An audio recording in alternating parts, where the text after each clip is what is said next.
everyone, welcome back to my YouTube channel. So in this video we are going to study preposition. आज की video में हम पढ़ेंगे preposition क्या होते हैं. So let's get started. हम पहले preposition की definition देखते हैं. Preposition is a word which shows relation between noun, pronoun and some other word in sentence. Preposition ऐसे वर्ड होते हैं जो रिलेशन दिखाते हैं, जो रिलेशन शो करते हैं किसके बीच में, नाउन और प्रोनाउन या फिर अदर वर्ड्स इन सेंटेंस में जो अदर वर्ड्स होते हैं उनके बीच में. तो ये प्रीपोजिशन हमारे ये होते हैं जो हमें रिलेशन बताते हैं हमारे नाउन के बीच में और प्रोनाउन के बीच में. ठीक है, अब हम इनके एग्जाम्पल देखते हैं. फर्स्ट एग्जाम्पल है हमारा The books are on the table. The books are on the table. अब यहाँ पे हमारा जो on है वो प्रीपोजिशन है. अगर हम इस सेंटेंस में से on को हटा दें, ठीक, अगर हम इस सेंटेंस में से on को हटा दें तो ये सेंटेंस ऐसे पढ़ा जाएगा, The books are the table. क्या बुक्स टेबल है? नहीं. हमें अगर हम इसके अंदर on ऐड करते हैं तो हमें पता चल रहा है कि the books are on the table. जो बुक्स है वो टेबल के ऊपर है, वो टेबल के ऊपर रखी है. तो इसलिए ऑन हमारा एक रिलेशन दिखा रहा है. अगर ऑन नहीं होगा तो हमारा कोई सेंटेंस ही नहीं बनेगा. यहाँ है she wash the clothes with soap. She washed the clothes with soap. इसमें हमारा विद है प्रीपोजिशन. अगर इसमें से हम विद हटा दें तो कैसे पढ़ा जाएगा, she washed the clothes soap. अब इसमें ये तो नहीं पता चल रहा कि सोप से कपड़े को धोया या कपड़े को सोप से धोया, है ना. इसके अंदर हमने विद कर दिया ऐड, तो क्या बना, she washed the clothes with soap. उस लड़की ने कपड़े धोए किससे, सोप से. तो विद हमारा रिलेशन बता रहा है ना. विद भी हमारा रिलेशन बता रहा है सेंटेंस में और ये भी रिलेशन बता रहा है ऑन. तो हमारा ये होता है कि प्रीपोजिशन वो होता है जो हमारे रिलेशन बताता है नाउन, प्रोनाउन और हमारे अदर सेंटेंस में. ठीक है, देखते हैं सम कॉमनली यूज्ड प्रीपोजिशन. ऐसे प्रीपोजिशन जो कॉमनली यूज्ड होते हैं. यहाँ पर हम देखते हैं at, on, in, to, for, from, under, over, behind, in front of, before, after, near, between, by and with are some common preposition.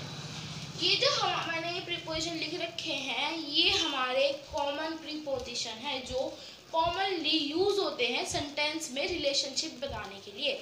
ठीक है, हम देखते हैं उनका यूज. एट का कहाँ पे होता है, एट का कहाँ पे होता है.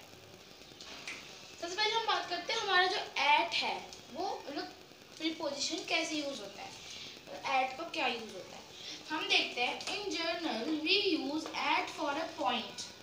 जर्नली हम जो एट यूज करते हैं वो यूज करते हैं किसी चीज को पॉइंट आउट करने के लिए, किसी चीज को पॉइंट करने के लिए. Specific location like school, park. किसी स्पेसिफिक लोकेशन को पॉइंट आउट करने के लिए जैसे स्कूल या पार्क. हम ये एग्जांपल लेते हैं, I am at school, we are waiting for the bus at the bus stop.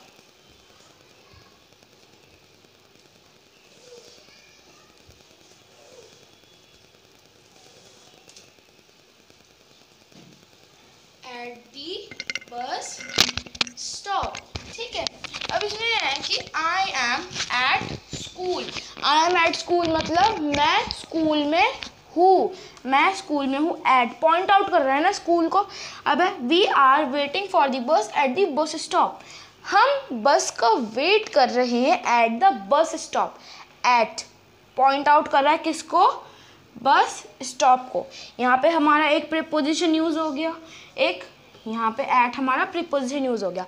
I am at park, I am seeing the park. तो sorry, I am looking at the park, है ना. I am at, at इसलिए use होता है किसी चीज़ को point out करने के लिए. ठीक है, हमारा जो इन है वो कहाँ पे यूज़ होता है, इन किस चीज़ के लिए यूज़ होता है, कहाँ पे यूज़ होता है। In general we use in for an enclosed space. हम जो इन यूज़ करते हैं वो एक इनक्लोज्ड स्पेस के लिए यूज़ करते हैं, कोई बंद जगह के लिए। अब देखो यहाँ पे एक वॉल है, यहाँ पे एक ये हमने बॉक्स बना दिया, ठीक।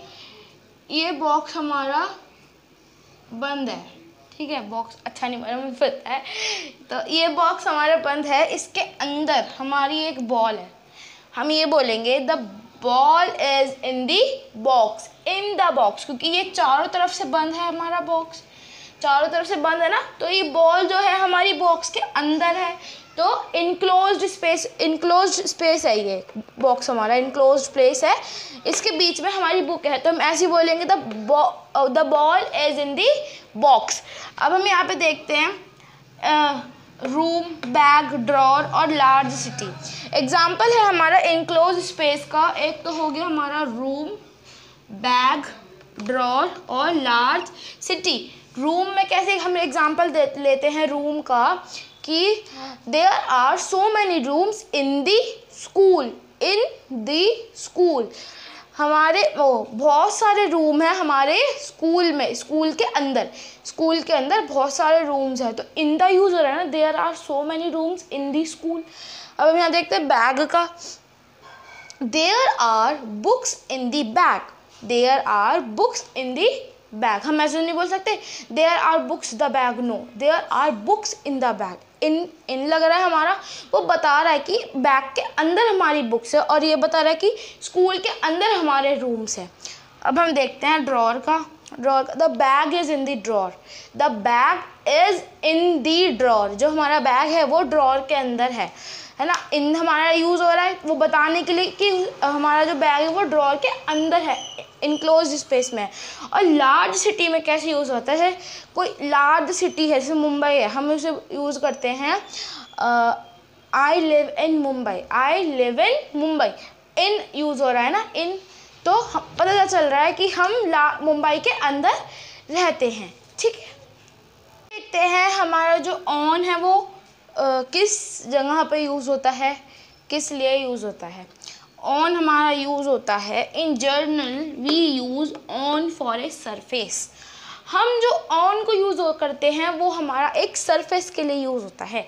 सरफेस मतलब जैसे फ्लोर है, एक सरफेस है, उसके ऊपर हम चलते हैं, सरफेस ही तो है। अगर वो सरफेस नहीं होता तो हम चल कैसे पाते, तो फ्लोर एक सरफेस है।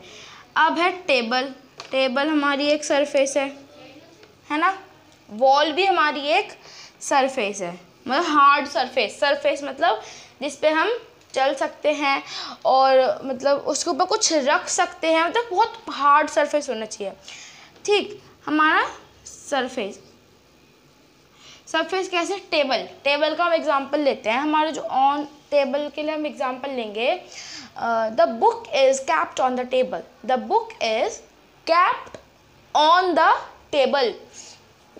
हमने देखा इन जो होता है वो एक बंद जगह के लिए, उसके अंदर के लिए यूज़ होता है, और जो हमारा ऑन है वो उसके ऊपर रखने के लिए यूज़ होता है ना, ऑन द टेबल। तो the books are kept on the table. हम ऐसे तो नहीं बोल सकते the books are in the table, no, in the नहीं आएगा, ऑन द आएगा, क्योंकि ऊपर है। वॉल, वॉल देखते हैं हम, वॉल कैसे यूज़ करेंगे, द मंकी इज़ क्लाइंबिंग दी,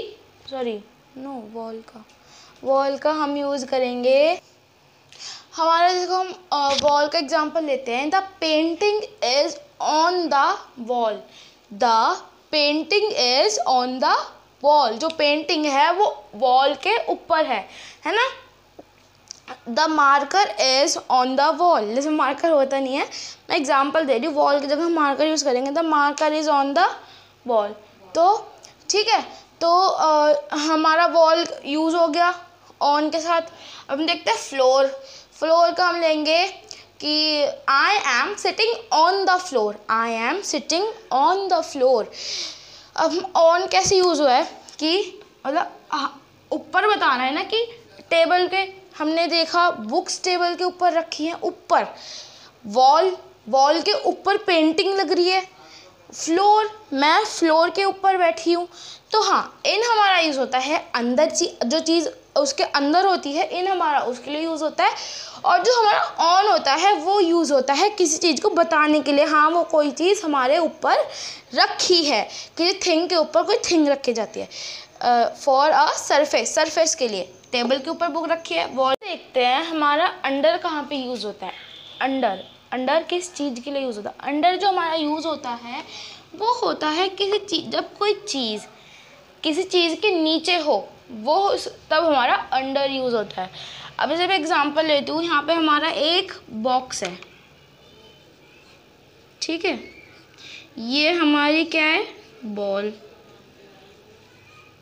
सो हम इसे पढ़ेंगे the ball is under the box. जो बॉल है वो बॉक्स के नीचे है, बॉक्स के अंडर है। So the ball is under the box. ज़रूरी नहीं है जो चीज़ जैसे बॉल इसको टच करेगी तभी हम उसे अंडर पढ़ेंगे, नहीं, वो चीज़ हमारी अगर टच नहीं भी करेगी तो भी वो अंडर ही मानी जाएगी। जैसे मैं वो लेती हूँ, the marker is under my hand, the marker is under my hand. मेरे हाथ के नीचे मार्कर है। तो यही होता है, जो हमारा अंडर होता है वो इसलिए यूज़ होता है जब कोई चीज़ हमारे किसी चीज़ के नीचे होती है।